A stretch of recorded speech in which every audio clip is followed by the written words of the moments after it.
Good afternoon, everyone. Today we're going to work on finishing up a the walnut bowl from yesterday. Excuse me. And the product we're going to use is a Parfix 3408, which is a slow setting CA glue. It has a 40-second time delay, and it is super thin at 5 centipoids in thickness, water being 1. So it really soaks in and creates a nice bond with the wood. It will make some woods harder than if you use some other sort of a finish that lays on the surface. I'm going to use just a simple paper towel and a piece of polyester felt inside of the paper towel to act as a little reservoir.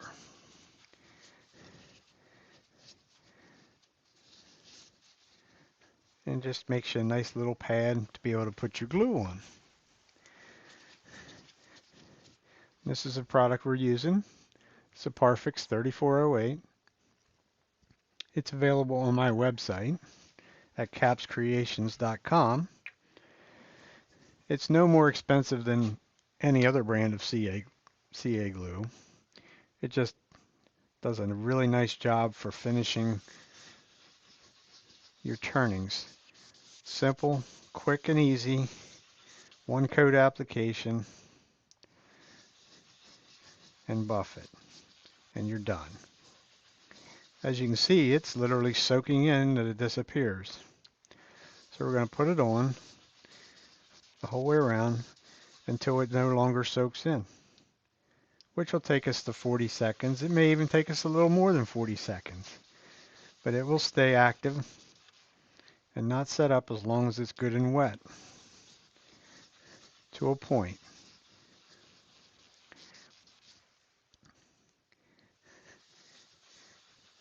If this piece would be totally round without the jagged edges, you can even do this at a very slow speed while the piece is turning.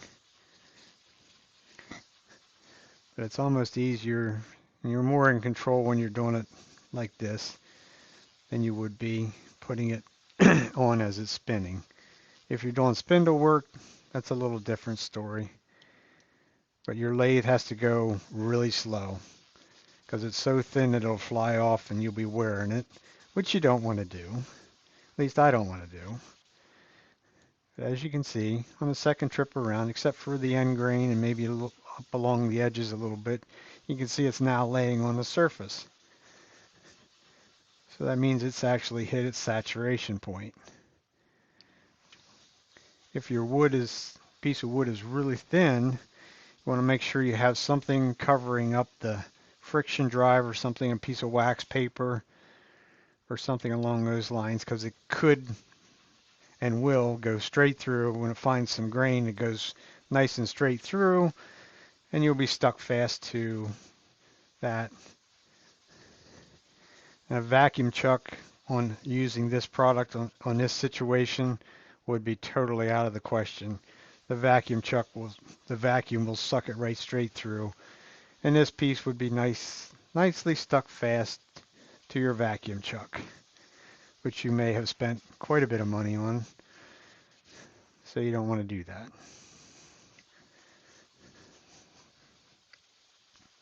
Like I said, we're just going to keep working it in until we get everything saturated and we got some left laying on the surface, which we're just about to that point.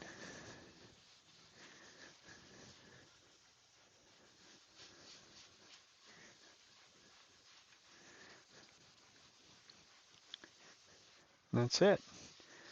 No odor, no smoking paper towels. As you can see, the paper towels pulled off a little bit more of the dirt. And then we'll just grab another piece of paper towel, and we're going to wipe off the excess on the surface. because we don't want it laying on the surface.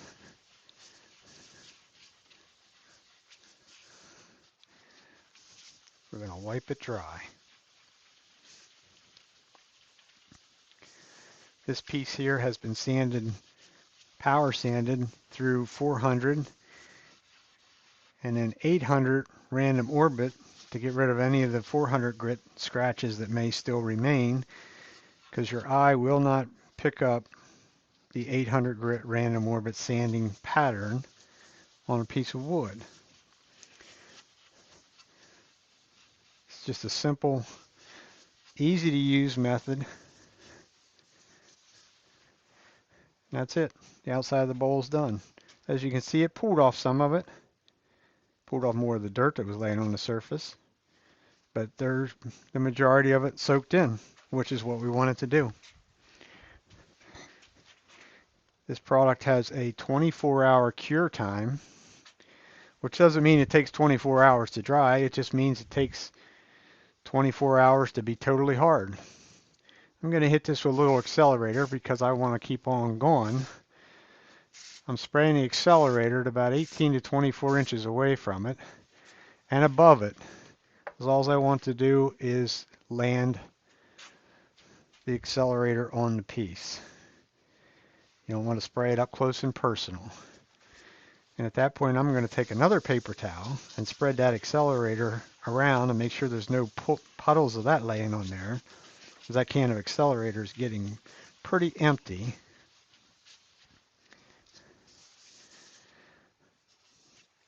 And that's it for the outside. It's done. So we're going to carefully just use my paper towel so I don't get any fingerprints of any such on there.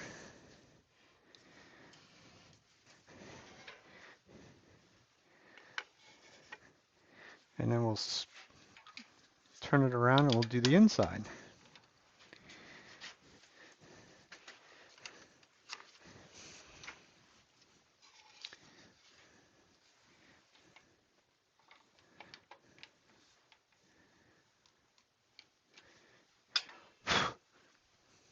Preferably without getting a bunch of dust on it. After a couple minutes, it's dry. It'll be totally dry to where the dust wouldn't stick to it, but at this point, it could possibly stick to it. So now we'll go and do the inside. Same manner as the outside.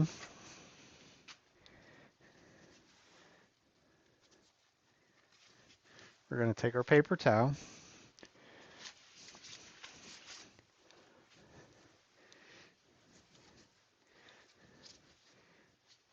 and we're going to create a reservoir.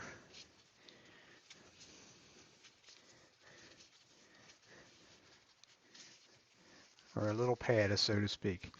This pad will also help keep you from sticking your fingers fast to the pad, or to the paper towel rather. And then we'll go to the inside and we'll do the same thing as we did the outside. Get our pad nice and soaked. Nice circular pattern, or however you want to do it. And we'll just rub it in.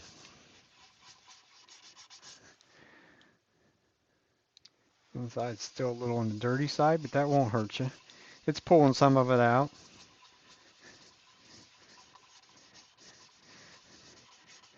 And once again, we're not doing a surface finish, so that little bit of dust that would be left in there will not hurt you, because it can show up as a little bump, but when you buff it, that little bump comes right off without any issues.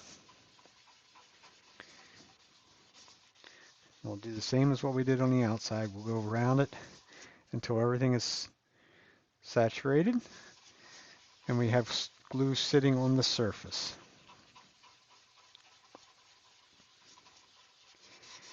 Can even hit the rim while we're at it.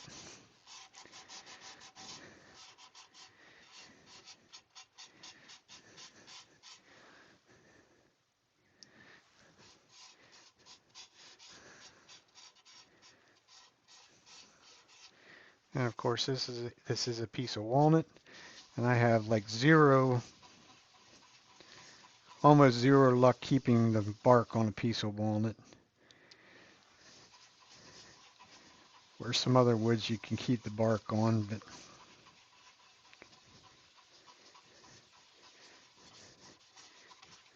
I've been to enough symposiums and demonstrations by professional turners that will be pretty quick to tell you that the bark will come off anyhow, eventually,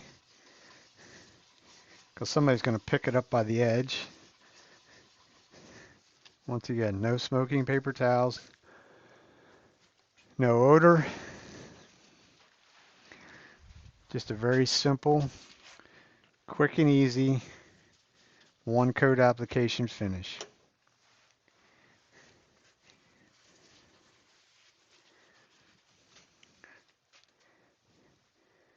And it's that.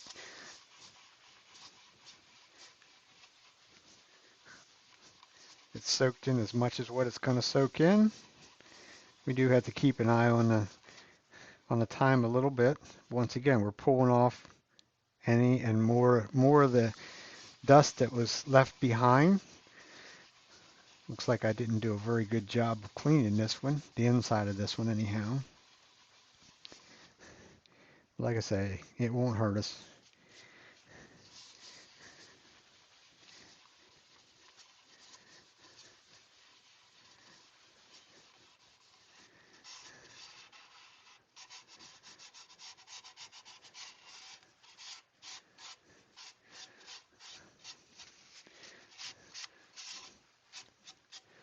Same way with the little sticky bits of paper towel that's going to stick to that rim.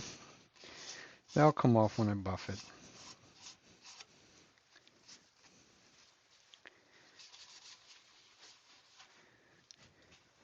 That's it.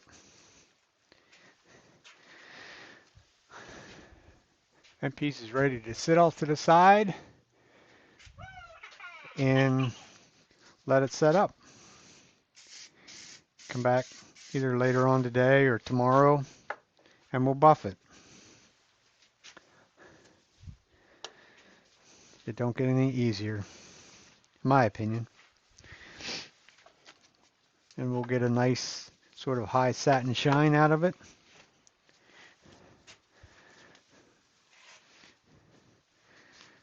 In one coat. And this product does not like to some people try and do a multiple coat of it. It does not like that because it can't soak in, and when it can't soak in, it just beads up in a little ball. So it needs to be follow the simple directions of one coat and you're done.